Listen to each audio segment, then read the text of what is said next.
Hello and welcome to Public Forum. I'm Amandra Bhatt. Egypt's top military body has given its approval for Army Chief General Abdel Fattah al-Sisi to run for the presidency, setting the stage for him to declare his candidacy in the coming days. General Sisi had been widely expected to announce his political plans this week after voters overwhelmingly approved a new military-backed constitution in a referendum held on January 17th and 18th. 38.6 of the country's 53 million eligible voters participated in the referendum. The draft constitution replaces one introduced by Islamist President Mohamed Morsi before he was ousted. While the referendum is also seen as a vote on Morsi's removal and a vote for the military, does it guarantee a return to stability? Today in Public Forum, we discuss the developments in Egypt and what they mean for the region. And to discuss the situation in Egypt, we are joined in our studios by three distinguished guests. Please welcome Dr. Sreeram Chaulia, a Dean in the Jindal School of International Affairs. Welcome to Public Forum, Dr. Chaulia. Dr. Chaulia, I'll begin with you. It's been Egypt's third constitutional referendum in the last 3 years since Hosni Mubarak was overthrown, and the first one since the overthrow of Mohamed Morsi in July. How do you look at this particular vote? Do you think it's a vote for stability? Not at all. Rather, I think the turnout was only marginally better than the constitution that President Morsi had gotten. 38% doesn't really reflect the breadth of the Egyptian viewpoints and society at large. And secondly, I mean, 99.8%, that clearly meant that only those who favored it turned up. And there was a lot of coercion and intimidation going into the referendum by the armed forces and the security establishment. So I think it's just another, if you look at a revolutionary process as a long drawn out one, it's just one more stop. It's nowhere close to resolving anything, but rather it's going to drag out the conflict and the contradictions. If you look at the contents also, I mean, it has some marginal, progressive values over the previous one from a liberal point of view, but especially minorities and women and so on. But then the other, on civil-military relations, it entrenches military domination of the entire polity and even the economy. The military has freedom to decide its own budgets. The military will appoint its own defense minister. Military can try civilians in armed courts. All these are, very retrograde steps that take us back to the Mubarak style of rule. And in many ways, they, renew the ancien regime that had fallen in 2011. So it's just, I think they call it the falul, the deep state, which is widely, entrenched in the society. It's, I think, a victory for them. That's what I would like to call it. As far as the liberals themselves also boycotted it. If you see the April 6th movement, the students, all those people who were at the vanguard in overthrowing Mubarak have now realized that military dictatorship is coming, and they need to also oppose it. So Islamists, liberals, if you combine these two together, this clear majority of the Egyptian people, they have not accepted this constitution. So I think it's just, an establishment, a conservative establishment move that I think just going to prolong the crisis, is going to lead to more violence as well as repression. Professor Chaulia, I'll continue with you now. Egypt is all set to have a vote in April, and General Sisi will announce his candidature soon. And many are saying he's expected to win by a huge margin given his popularity and the fact that he doesn't really have any opponents. What do you think, and what's the scenario do you see unfolding once Egypt has another military ruler? Well, he's going to be the third since Gamal Abdel Nasser. So I think, and he lacks the kind of charisma and the larger, regional or global vision that Nasser had. So it's more likely to be like a Mubarak kind of a system, which, so it's going to be a collegial rule by a junta. With key generals who control almost all levers of the economy. People don't realize that it's not just Sisi. Sisi is just, in many ways, the face of a larger, deeper, entrenched establishment that controls by most estimates 40 to 50% of the entire economy. Everything from household appliances to nuts and bolts to consumer items, banking, all kinds of services are dominated by military men. So I think they are fighting really to keep those privileges. If you compare Egypt with other societies that have these kind of strong political economies dominated by armed forces and the military industrial complex, you have Indonesia, you've had Pakistan, there's been Turkey. Over time, some of these countries have changed. Like Turkey, for example, the military has in many ways been tamed.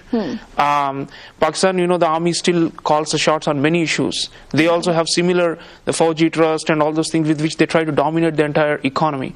So I think Sisi is a sign of the desperation in the military higher-ups, that they have to hang on because they have witnessed a brief interlude after Mubarak's fall, when things were, could have gone against their interests. I think Morsi tried to work with them, but once the popular uprising began, the military said, let's drop all the niceties and just take over again.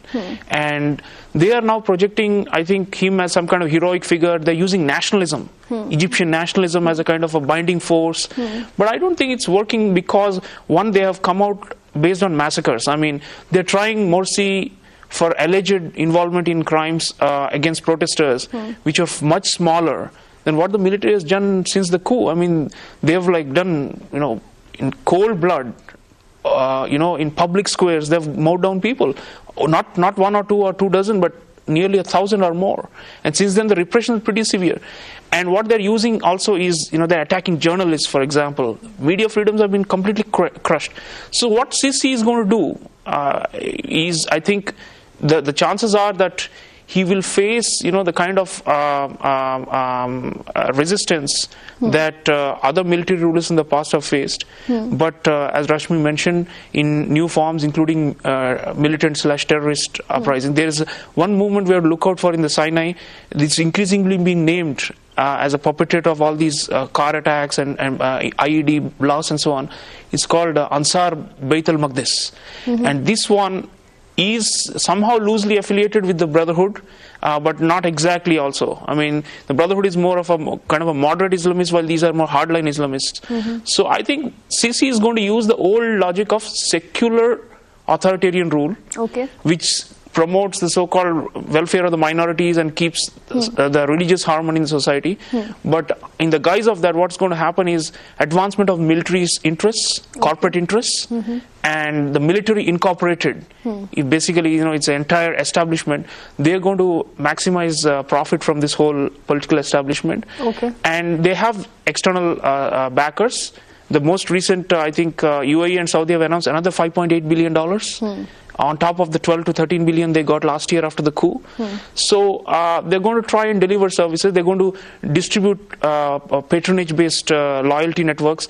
So, for example, they're talking about a second or third stimulus now. But the economy has not particularly recovered since the fall of Morsi.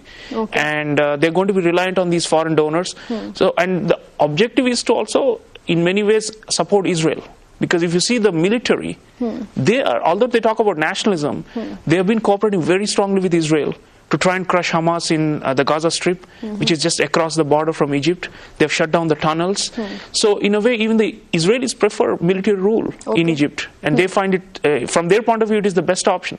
So what all this is going to do is, I think it's going to create a pressure cooker-like situation, and you will have eruptions, both violent as well as potentially non-violent ones, where people are going to, not take this lying down. And one of the difference between Mubarak era and now is people have tasted, people power and street agitations and so on. So while they may be now fatigued, it's not going to completely become a non-option. Give 1 or 2 years of General Sisi's rule, and you will have a re-emergence of this. This is a revolutionary pattern of stop and go. If you had, I think the best comparison, historically parallel I have with General Sisi is Louis Napoleon III, Napoleon's nephew, who was initially elected, quote-unquote, 1848, and then by 1851 he had shed all the trappings of any kind of democratic rule and established the Second French Empire. So I think this is in many ways the coming back of this, this kind of empire tradition based on a kind of hyper-nationalism that tries to unite the society, but under iron hand of the military. Okay. So I think it's potentially very, very explosive, and we are going to see a manifestation of it in the whole region. Egypt is supposed to lead the whole. In fact, the Tunisians have done better. As you know, they have had compromises, and it's been relatively more successful. And the military has. That's the only country that witnessed these wave of protests, the so-called Arab Spring, that's doing all right. Relatively speaking, yeah. Relatively speaking. They have been, and the military has stayed out somewhat, unlike in Egypt, because the military in Egypt, as I said, if they let go or if they allow popular forces to come up, I think it's their bread and butter. They don't want to let go of all the huge economic empire they've built up. Professor Chaulia, I'll continue with you. You mentioned earlier in the program how the Muslim Brotherhood at one time tried to work with the army last year, rather, in 2012. What went wrong? We do know that the Muslim Brotherhood's own, some of the steps that they took, they led to their undoing. But what went wrong? I think, the foreign factor was pretty important. Because remember, the Brotherhood was taking very radical positions on Syria, and was receiving massive support from Qatar. And so the idea that that some kind of radical Sunni Islam is going to spread now, and that the Brotherhood is going to take the lead for that in the whole region, became too dangerous for some regimes like Saudi and UAE, as well as for the Israelis. And remember, Brotherhood was also very close to Hamas. So in Gaza Strip. So be it the Palestinian issue or be it Syria, Brotherhood was taking some very radical moves in the region under Mohammed Morsi. So it had to be stopped, or else the fear was that it will lead to, in many ways, and if it had even entrenched itself as a model, it would be somewhat like what we have in Turkey, where an Islamist party, popularly elected, then gradually, reigns in the old military establishment and brings in a kind of a hybrid Islamic style democracy. And of course they made missteps, and they also, as I said, fomented some hardline radical Islamists and gave them long rope and so on. So all these factors meant that it had to be stopped, so that it was necessary for the counter-revolutionary forces to halt the potential Arab Spring from expanding. So I think that was a generic picture why, and then the military, it's now proven that the military was plotting to overthrow them for a very long time, even before the so-called mass protests came out. And now we know the Tamarod movement, all those things that were the petitions that were signed, they said 20 million people, most of these were financed by the deep state. So it was a pre-planned coup, it was not a spontaneous thing. So I think, and it received a lot of regional support. The Americans were also ambivalent about it. For a while, the Americans didn't even call it a coup, and they still don't officially. So all these factors meant, and because of the Israel factor, the army knows that the Americans won't go against General Sisi, because he's seen as Israel's favored candidate in Egypt.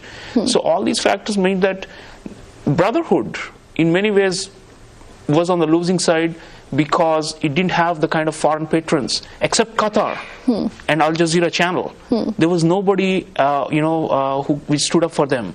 And now the repression is so severe, as most of the leadership is gone underground or is in jail. And I think for them, as I said, the transition from there to active militancies doesn't take long. People have compared them to the Algerian Islamists and so on, who eventually took to terrorism. So I think these are the options facing them right now, and they continue to derive support only from Al Jazeera and from Qatar.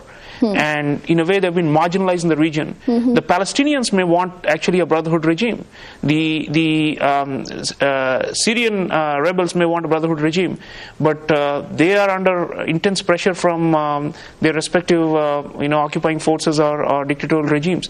So really for them, it's as Egypt is part of a broader region, and in many ways it used to be the bellwether. It used to set the intellectual currents. But now under General Sisi, what has happened is Egypt has become, in many ways, despite their nationalist rhetoric, a supplicant. Think about it. It lives on the foreign aid that comes from UAE, Kuwait. Right. Professor Chaulia will discuss the challenges that Egypt faces in just a bit. Brotherhood, I would say, I think they were unfortunate to not have adopted a more moderate line, not only internally but in the region, and eventually it cost them heavily. Okay, Professor Chaulia, whether or not General al-Sisi brings stability to Egypt, or whether he ushers in a more repressive regime, he is definitely inheriting a country which has a lot of challenges. Their economy is in a shambles, inflation levels are high, unemployment is there. How do you think the new regime is going to tackle all of these challenges? As I said, they have a lifeline with all these conservative monarchical Gulf countries who are lending them colossal sums of money.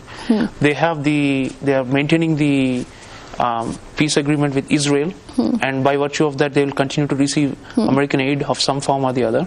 So you've had dictatorships that produce growth. For example, Indonesia under Suharto, very repressive.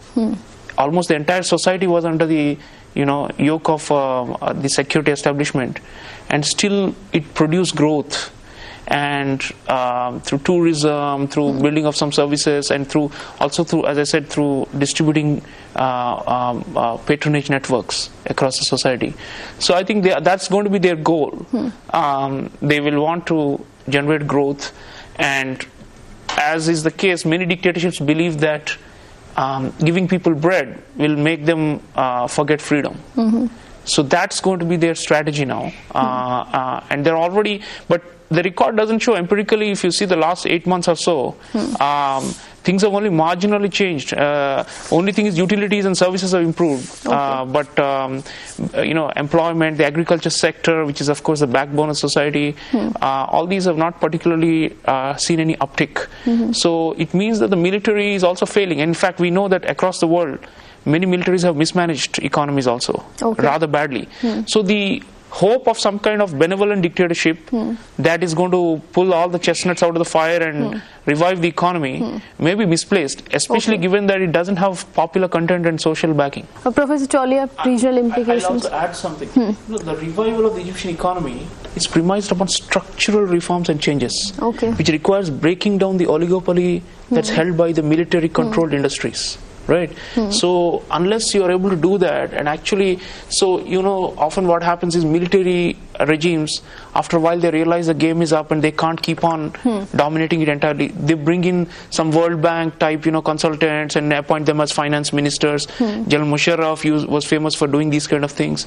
So what they then do is they try to bring about limited reforms by opening up certain sectors and by creating more healthier competition. Right now, one of the reasons for low productivity and low growth in Egypt is because almost everything is monopolized by military controlled companies. So unless their stranglehold is weakened, you cannot really see productivity and empowerment. What you can see is populism. With all this foreign flush with foreign money, they can just give out some sops and try to keep people pacified. But I think that's not in the long run going to help them revive the overall economy and to become another, again, a leader and a trendsetter for the region. Intentions, I just want to, when the Iranian Revolution happened in 1979, the Khomeini was one of the leading figures, but not the only one. There were also non-Islamist forces that foresaw actually a return to the more secular form of democracy that you had under Muhammad Mossadegh in the 1950s. But once Khomeini consolidated power, sidelined all the secular and left-wing rivals, it became a long entrenched dictatorship.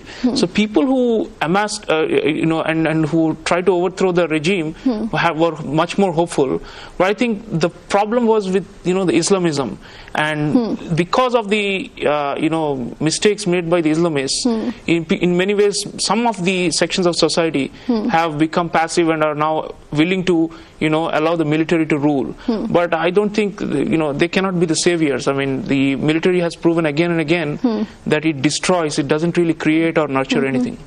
But you know, in these last 3 years, we've seen Egypt erupt again and again, and the so-called Arab Spring, it seems to have dissipated itself. In fact, the country is now in the middle of a cold winter. Do you think there's going to be more turmoil in the days to come? If not days, certainly months and years to come. People, have to fend for themselves. It's a very, very desperate situation right now for ordinary people. So I think protests and organized protests may not happen, especially because of the clampdown. Even the most intellectuals also have been, really fallen under the hammer. Political scientists and people who are talking, all of them are in jail. So you don't really have the making of another mass movement right away. But we know, things change fast. People didn't even expect that the liberals and seculars will come out against the military when the coup happened. Now they are.